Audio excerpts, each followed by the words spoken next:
Capricorn, this is your spiritual guidance for September 8th through the 15th, 2019. We're going to work with some oracle cards right now and kind of slow things down because there's been a lot of shifts going on. And I think a lot of us are being challenged in ways we never have been, or maybe in certain ways for resolution, maybe. Okay. So, I am going to be reading from the books because oracle cards have so much information. I just want to make sure this week, actually this is for next week, there's a lot of shifts going on in the collective consciousness. And I would like you to have every tool that's coming through, so that's why I'm going to read you the cards. I hope you can bear with me because you will probably get something out of this. So, we have Deep Freeze, it's number 26. Interesting, huh? Capricorn. Okay. Alright, so the next cards are going to be from the Angels and Ancestors Oracle deck.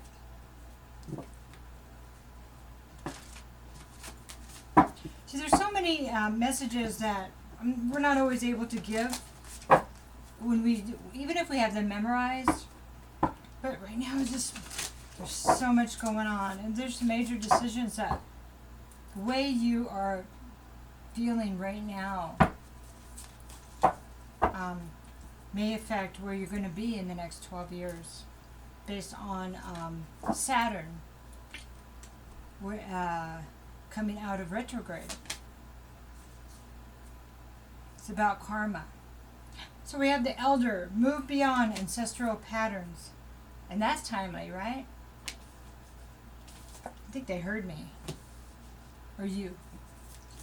Okay. Father Sky, trust in the unknown. Father Sky is what the Native Americans and other indigenous people call the Creator or God. Isn't that cool? Alright, and so now we're going to use the Mente Oracle cards. Mente.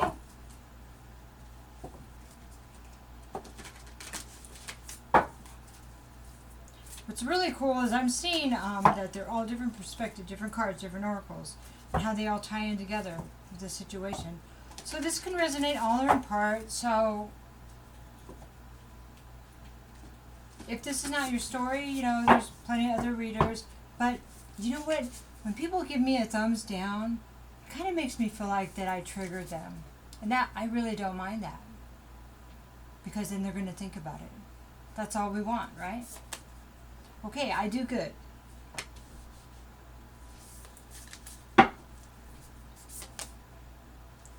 I keep the waters pure. Alright, are you ready? Okay, so we're going to start with Deep Freeze. That's number 26, which is an 8. Everything has its reason. Everything has its season. Now is the time to put activity on hold while you rest. The cold winter beckons you to slow down and put a freeze on things that are not ready to bloom. It's time for regeneration and hibernation. Forego ambitious activity. A pregnant pause allows ideas to gestate, projects to shift and change, and relationships to go through a dreamy state of being, not going anywhere, not needing to. Interesting. This is also a time to put all your arguments on ice. Nothing beneficial will come from any of them. Self-care is the most important activity now. So reflect, read a good book, or get a massage. Rest and dream. Interesting. So we're going to look at the Elder that's moving beyond ancestral patterns, and this is the Angels and Ancestors book, Oracle deck and book. Sorry, my nose itches when I do readings. Move beyond ancestral patterns. Move beyond the limitations that have been set for you by family members, past and present. Know that the energy of your spirit is more powerful than genetics and behavioral patterns. The Aboriginal people are the oldest tribal people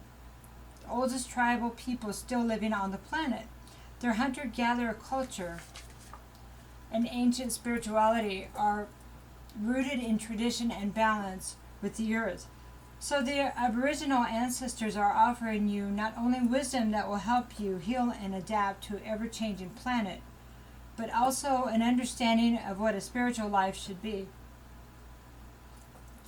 The elder is an ancestor who comes with a message of healing change. He is an embodied soul, yet he has had journeys that go beyond the physical. Therefore, he represents a reclamation of power. Time to reclaim your power. When he appears, it's an acknowledgement that you have the capacity to move beyond the limitations that have been placed upon you. If you have had experience of success, failure, sadness, or even sickness placed upon you by your family, it's important to know that you are here to create your own story. Not their story, your story. This card represents personal healing that will bring healing to your family lineage, past, present, and future. Isn't that beautiful?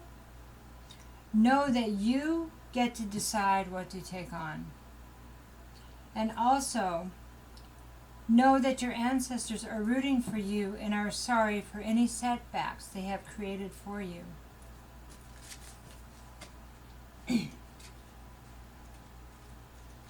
Okay, so the next one we have is Father Sky. Trust in the unknown. Trust that your path is unfolding exactly as it needs to. You have a personal relationship with the great Father known. Know that he is lovingly leading you forward. So sorry for butchering that. Father Sky is the same name of the Native Americans and many other indigenous tribes have given to God. So this card represents the universal powers that are masculine in essence, the energies that people have called out to and looked up to in times of need and gratitude. Father Sky personifies your relationship with the masculine energies of the divine and possibly a very powerful male or father figure too. You are a creator of your life, and every thought, feeling, intention, and emotion you have is creating the road ahead. With that being said, you don't need to know every single detail of what's going to unfold before you. When this card appears, you are being guided to step back and get out of your own way, because there is a greater power that is not only around you but within you. Father Sky is creating the best experience imaginable for you. Accepting this will allow miraculous energy to come into your life. So see things from a higher perspective, like the eagle on the card. So the eagle on the card has this bird's eye view. Getting above the pain and conflict, see the bigger picture. This card can also appear when there are opportunities to improve the father connection in your life. If your father figure is in heaven, know that his spirit is drawing close. If he is on earth, there's an opportunity to heal something, whether past or present. Okay, so now we're going to look at the Amente cards. This is I Do Good.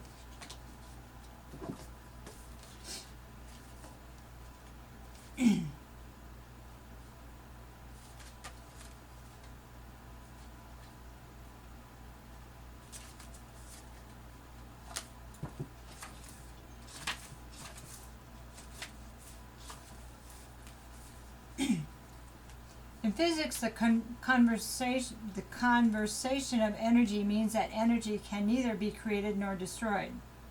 It can only be transformed from one form to another. Emotional gradients gradually fade in and out of consciousness depending on what lesson life leads us through and how the mind makes sense of the mysteries of the phenomenal world. Laughter, tears, and orgasm are all ecstatic releases in their own right, coordinates of consciousness rooted in the heart center. Happiness as the effervescence within the heart space is so special when life shows us contrast. Sense memories remind us that although what comes up must go down, Melancolia's metonymy can transform if we recall the power of a smile when things appear to go south.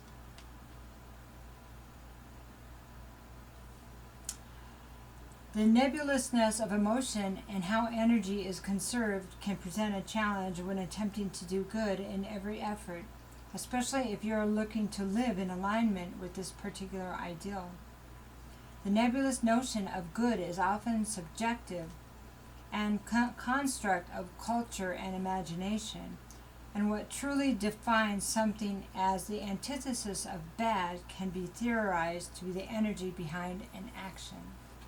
Wow.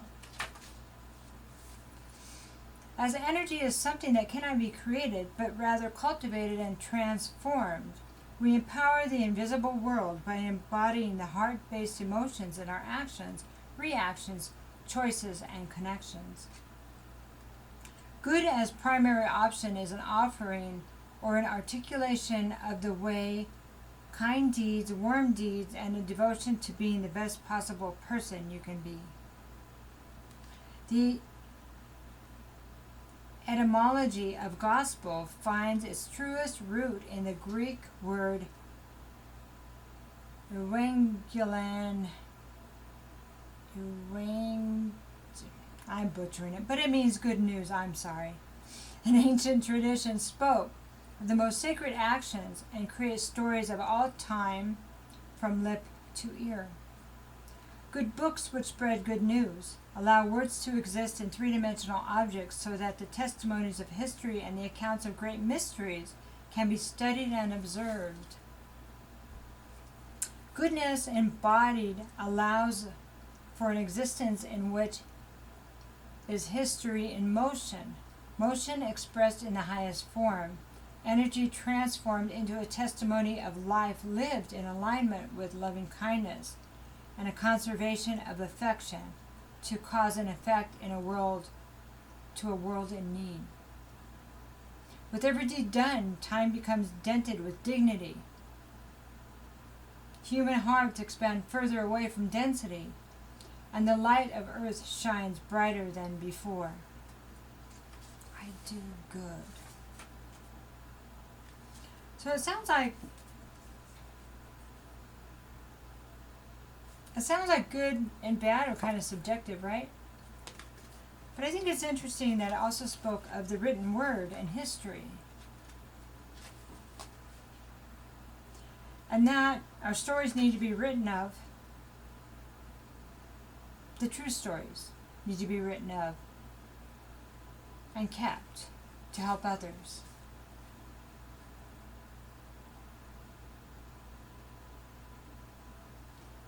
To help others understand that we went through the same trials and tribulations. I keep the waters pure.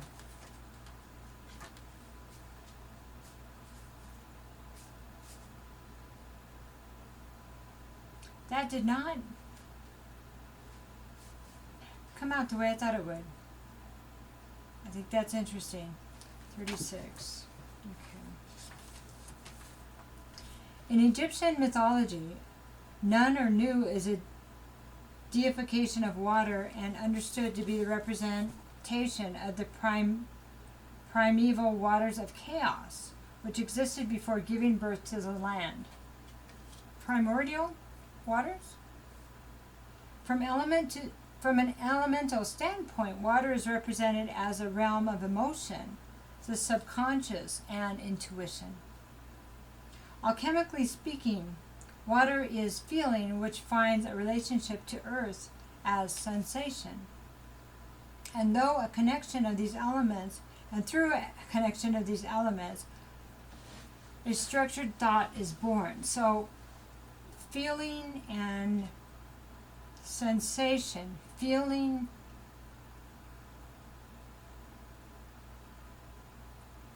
and sense, they're saying, is how structure is, thought is born. Thought and feeling is how structure is born. A complex element and force of nature, water is malleable. Influence is a malleable influence which can transmute and transform, purify, cleanse, create, and destroy, conceive, and birth.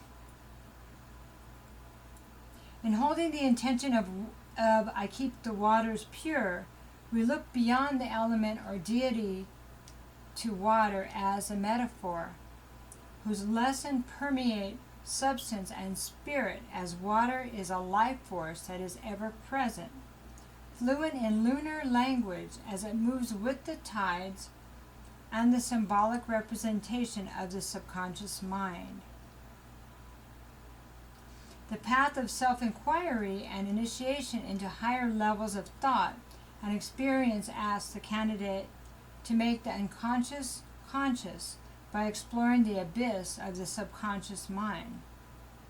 Purification first comes through identification, and in diving deep in the waters of uncharted darkness, the process of transformation begins.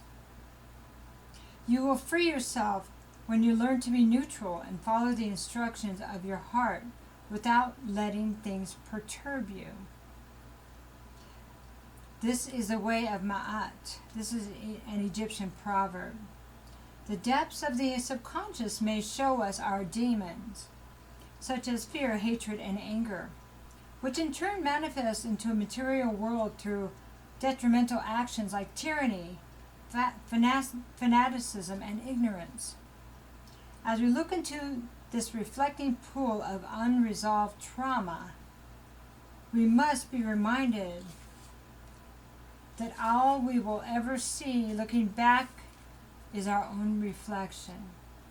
For the reflection to transform, we must as well. That's huge. It is through finding love for the unresolved trauma, giving light to darkness, and allowing the beating of our heart to transmute the images of the past, that we can clearly visualize what is possible and move forward fluidly. Unlike Narcissus, who drowned in a shallow pool, admiring his own beauty, this beauty, your essence, is a pure expression of truth, which can only spring from a cleansed subconscious. Wow. Pure beauty hydrates the soul and reflects light in every wave. Our nightmares then become dreams. Fear becomes love. Hatred becomes acceptance. Anger becomes passion. Tyranny shifts to democracy. Fanaticism to philosophy. And ignorance to awareness. With a light heart and purified mind, even demons can transform into angels. And any prior perception of an antithesis is now seen as what makes our life's thesis that much more profound. In making the unconscious conscious, each ripple of purity expands into the collective, allowing for more fluid evolution to flow forward with a feather heart, connected to all but attached to nothing.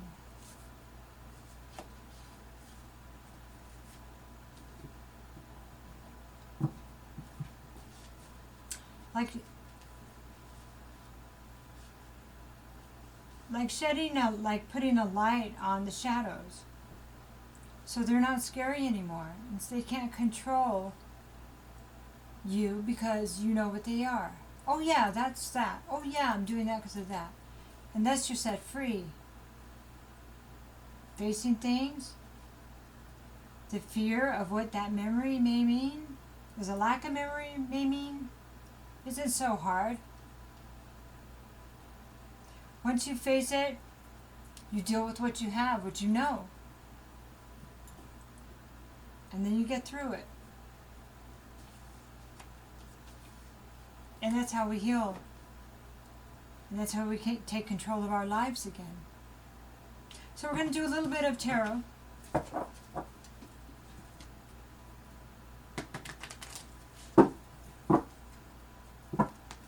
And keep in mind that you have the spiritual guidance.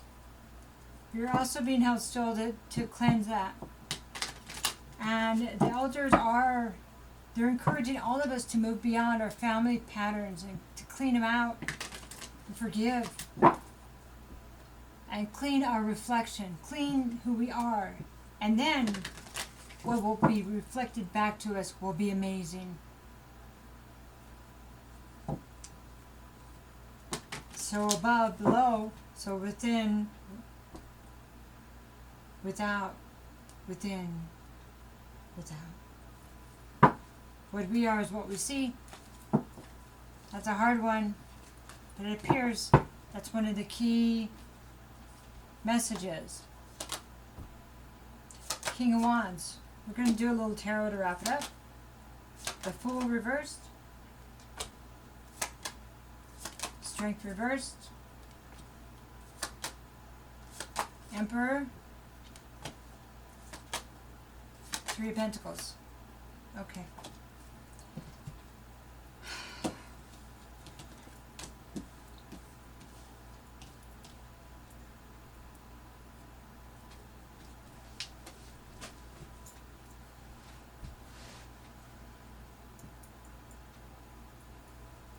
So,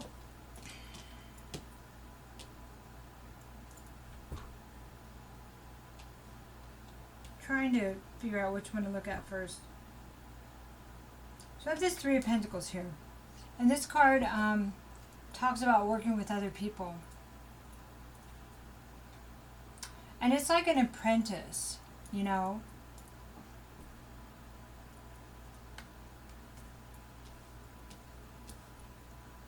And I have the King of Wands and I have the Emperor here.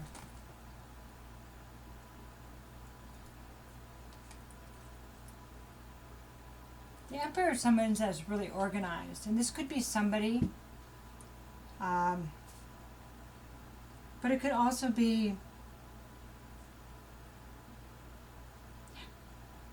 the mastery of your life. It's like the highest kind of court card in the tarot. It could also, yeah, it could represent someone. And then we have the King of Wands. That could be a fire, and this can be Aries. But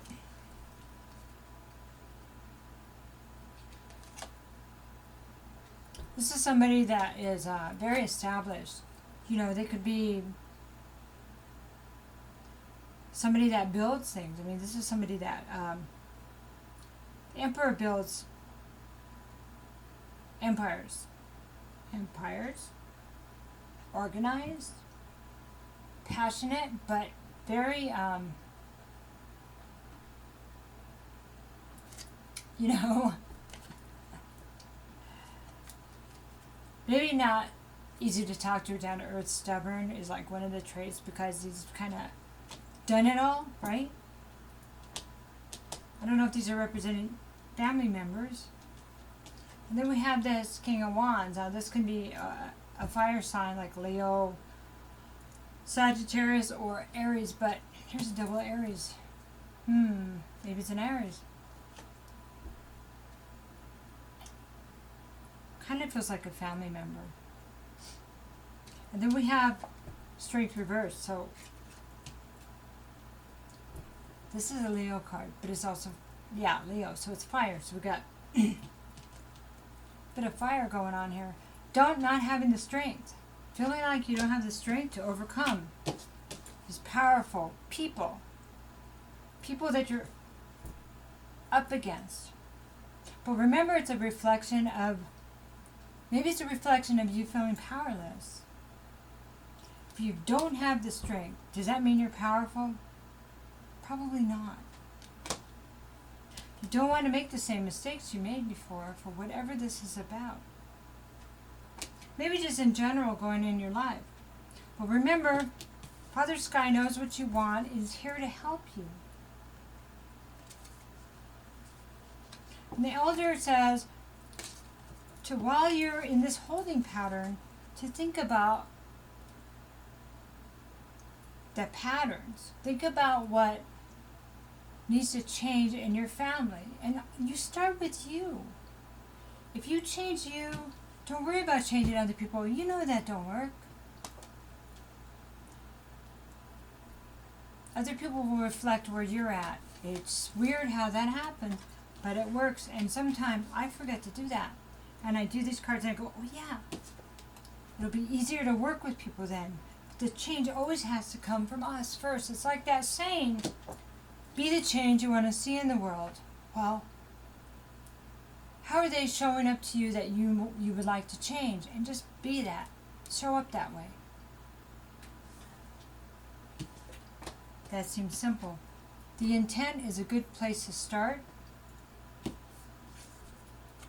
This is getting past these ancestral patterns or family patterns. It's going to require you to look at the shadows of yourself. The shadows of yourself.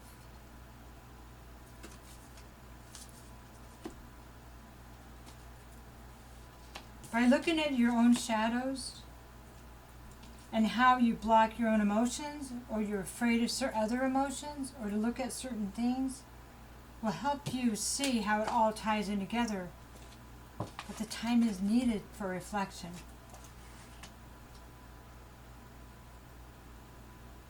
We're all doing this, just in different ways. Just in different ways. So my thoughts are with you. I hope that helped. Take care.